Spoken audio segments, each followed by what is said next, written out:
flies off with her, and immediately sleeps with her the same night. That's messy as hell. Elphaba's green skin was for me an allegory for like a person of color, specifically a black person, but you know, they didn't want to make it that obvious, so they make her skin green. Bubbles are typically light and airy, and so is her job, or her duty, is to lift the spirits of the people.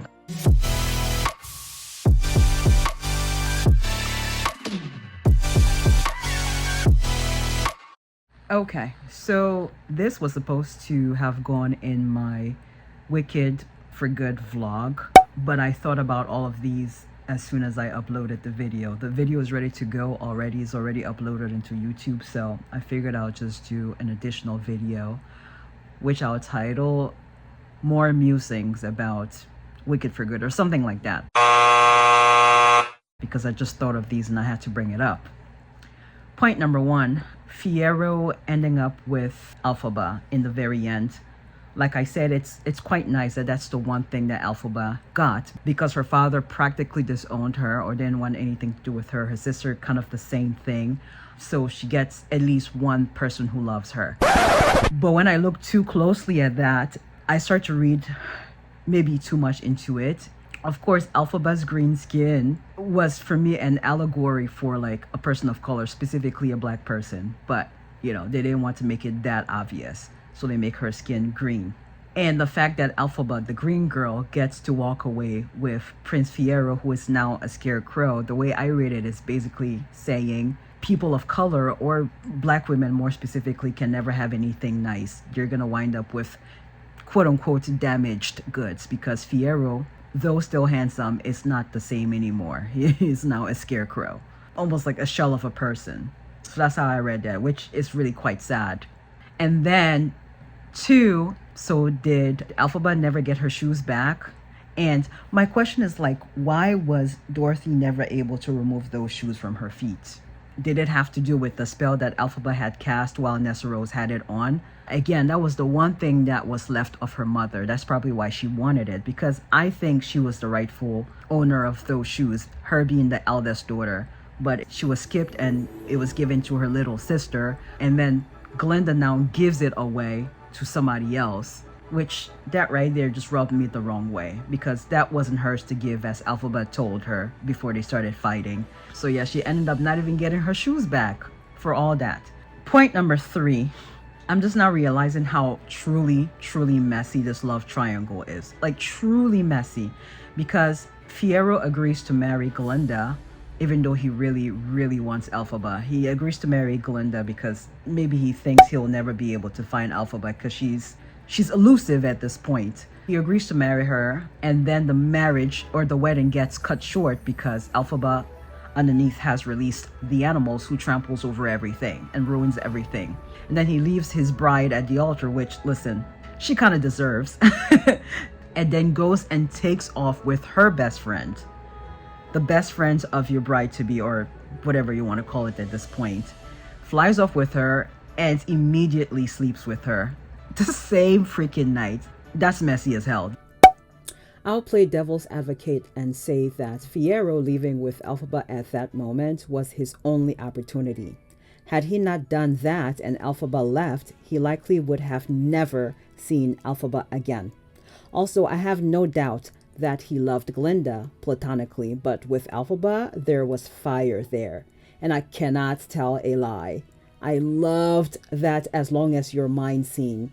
I love a slow burn romance with lots of tension and yearning.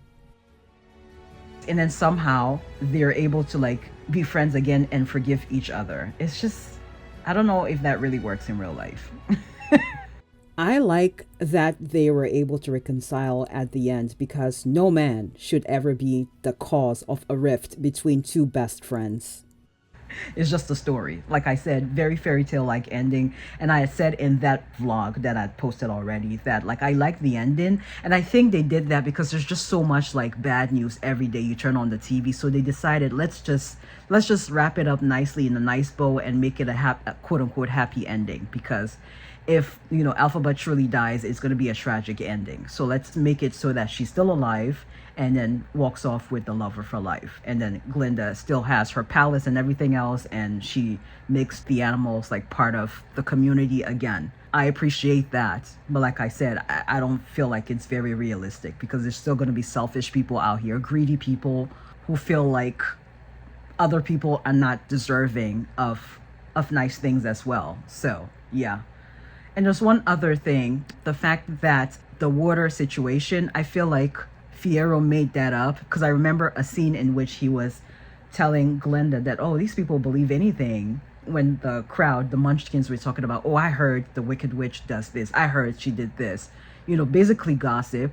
And he was looking around and saying, wow, these people look like they're easily fooled. So I think maybe he came up with that. Correct me in the comment section, but that's how I read it, that he came up with the whole concept of water, knowing that they would believe anything just so he can get to Elphaba.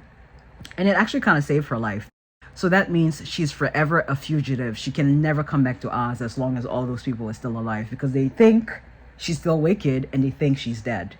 From what I understand, they have a child together eventually, which is why people have been talking about that there might be a Wicked Part 3, or that it's in discussion that there might be a Wicked Part 3 where we would see the son of Elphaba and Fiyero, which would be nice. As some people are like, yeah, just leave it as it is, we don't need to go make a part 3, but I'll be curious to see what happens afterwards. They would really have to make it really engaging for me to want to go see that, because 2 hours is a long time for a movie, 2+ hours. So those are just the few things that came to mind that should have been in that video. And I've been talking, what, for 7 minutes? Yeah, this should have been part of that video.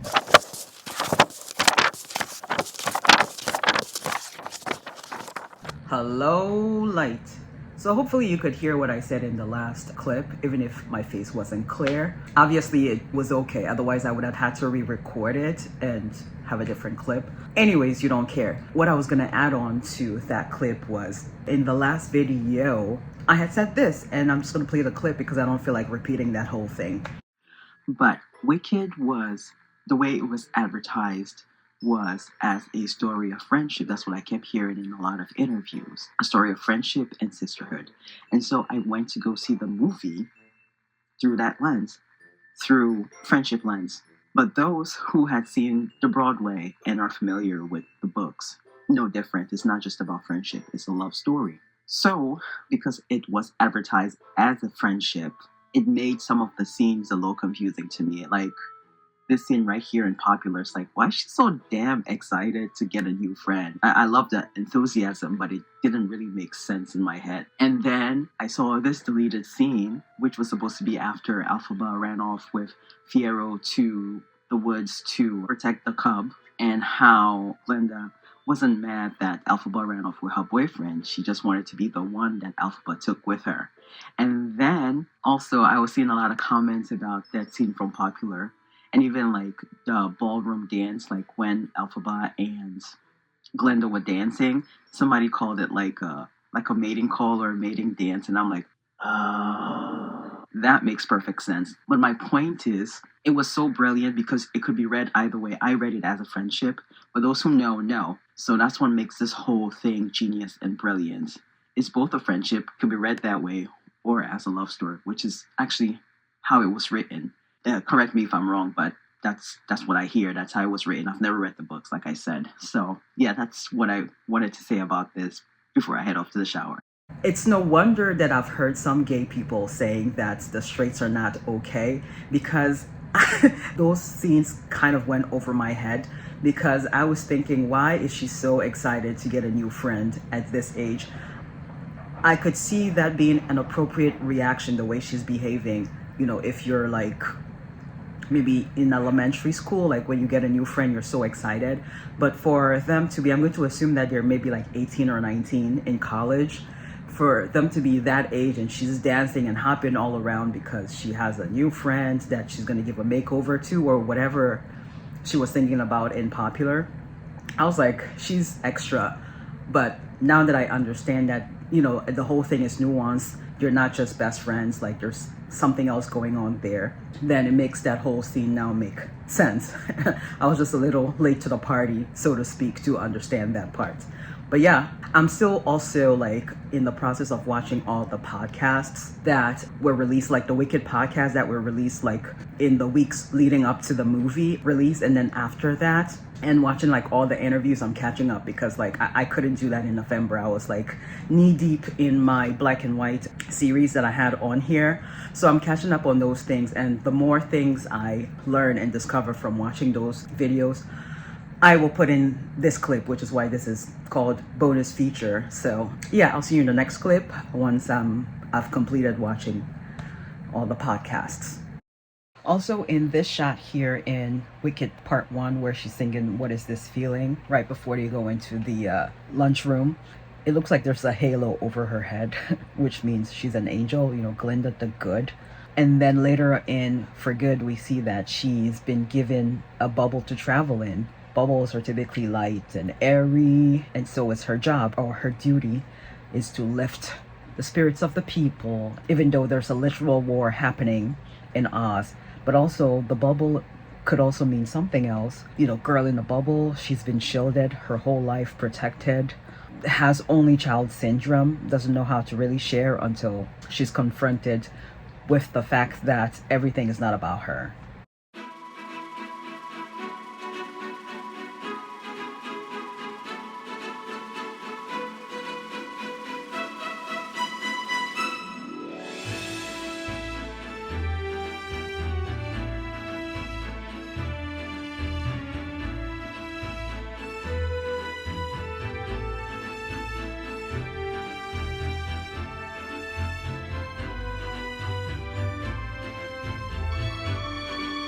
Spread a rumor that her sister's in trouble.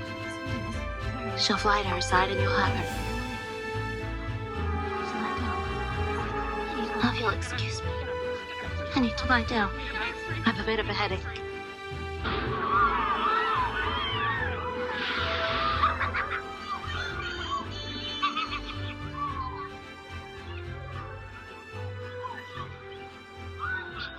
Who's gone? The witch! She's followed us here! Surrender, Dorothy.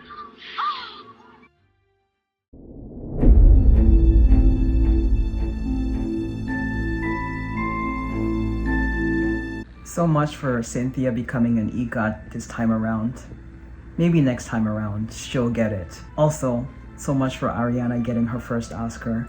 As disappointing as all of this is, Wicked for Good getting completely snubbed for any nominations for the Oscars. They did receive 10 Oscar nominations last year for the first Wicked Part 1, and that's not nothing. 10 nominations for one movie is a huge deal. So I'll take comfort in that it was recognized, and I think they did receive two out of the 10 received awards, if I remember correctly.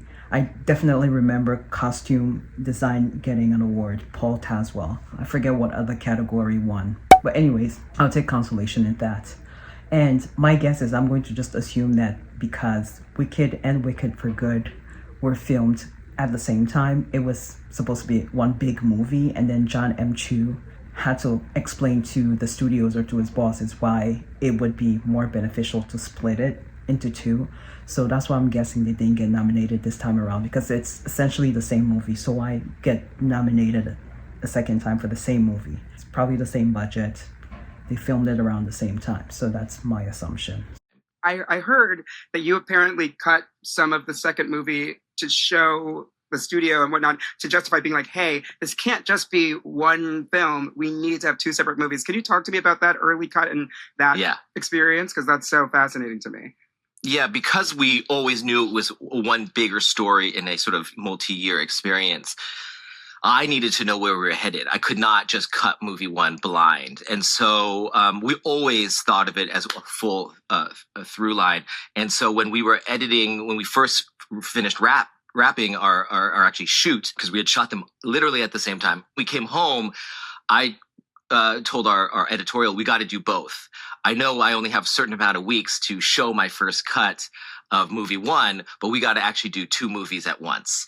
And so everyone was on overtime so that we could at least piece together movie 2 enough that I could watch both back to back. So my first screening was not just one movie, it was both movies. Really? Knowing that movie 2 we would pay more attention to later and that we would really get in there and finesse, but I had to know, because I needed to know that that movie 1 felt like a complete movie, that it didn't feel like a half and that you were just waiting for another thing. And that's the great, I think, accomplishment of what we did in part 1, is that it did, and Defying Gravity was the center of that.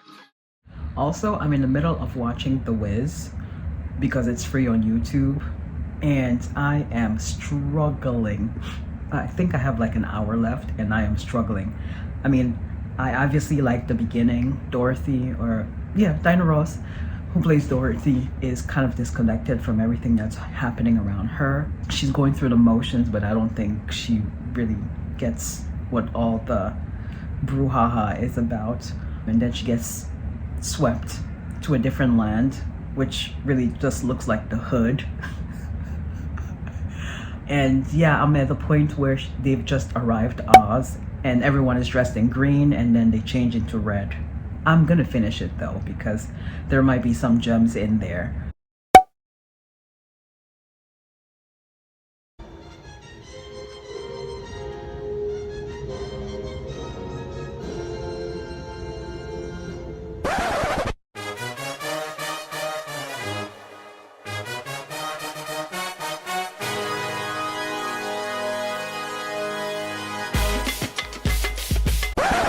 Okay, just finished The Wiz. You can hear it in the background, the end credits. But I like how the Wicked Witch of the West, her throne was a toilet, and then she got flushed in it. They got jokes. So I guess she was the representation of capitalism, or like greedy appointed officials who just want you to work all the time and then suck all your resources away from you. Because as soon as she's gone, like all like the things that were sewing disappeared, the sewing machines and stuff disappeared, and then they were able to shed your costumes, which looks like menstrualcy, like masks. You were able to shed that to be your true selves. I like that symbolism. And also, I'll give Diana Ross a lot of credit. She was doing that whole number, this whole movie basically, in those heels. She was dancing and running in those heels. That's incredible talent right there. And then Michael Jackson just looks weird. I mean, I know he's a scarecrow, but he got a damn Reese's Pieces wrapper on his nose. What? Oh my god. This is, you know what? I'm not going to shit on this movie, but it's not my favorite. But I appreciate the symbolisms. Also, I wonder if Ariana and Cynthia are going to be showing up to the Oscars, since they haven't been nominated, or the whole cast for that matter. Are they going to be showing up? If they do, it would just be to support your friends and to have a good time. But I wouldn't be surprised if they don't show. And the only way to get them there, if they're not trying to go, is to say they have to perform. They have no choice but to show up, and that will be messy, knowing that they have to sit there and watch other people who are nominated get your awards, and then they just have to sit and watch. Maybe they might not mind, but I guess that's how I see it. That says a lot about me, doesn't it? One last thing, they didn't end The Wiz the way I thought they should end it. There was no like real conclusion. So did she end up taking the job that her aunt was pushing her to take? Because her aunt was basically kicking her out by suggesting that she takes that higher paying job so she can afford her own apartment. So did she take that job? Also, did she end up like dating that one guy who was literally drooling over her at dinner? Like, he really liked her. So I don't know, did they end up like getting together? These are things that should have been wrapped up nicely at the end, but we don't know what happened. So that's my other problem with this movie. Whereas in The Wizard of Oz, like, she ended up home and in bed, and we still don't know if she was dreaming or she was actually in the land of Oz. And she told her family that, I saw you there, you were in the dream too, and you were there, and I will never leave home. But we don't know what happened with Dorothy in The Wiz.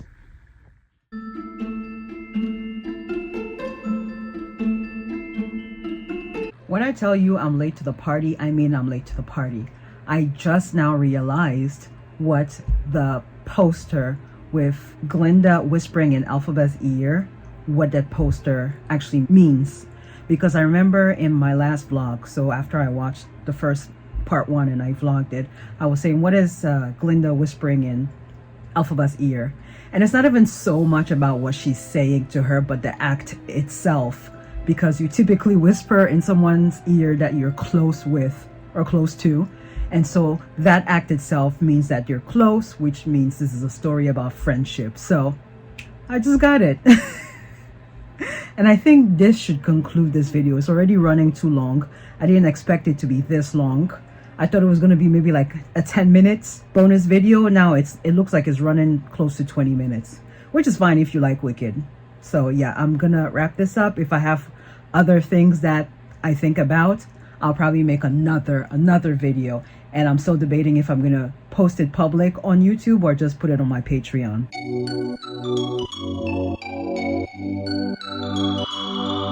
But I think that's enough for this video, and I'll see you in the next one. I think the next video, I don't know, because I'm recording and uploading these out of order, so I'm not really sure what the next video that's airing is going to be. But I'll see you in the next one. It's definitely Wicked related.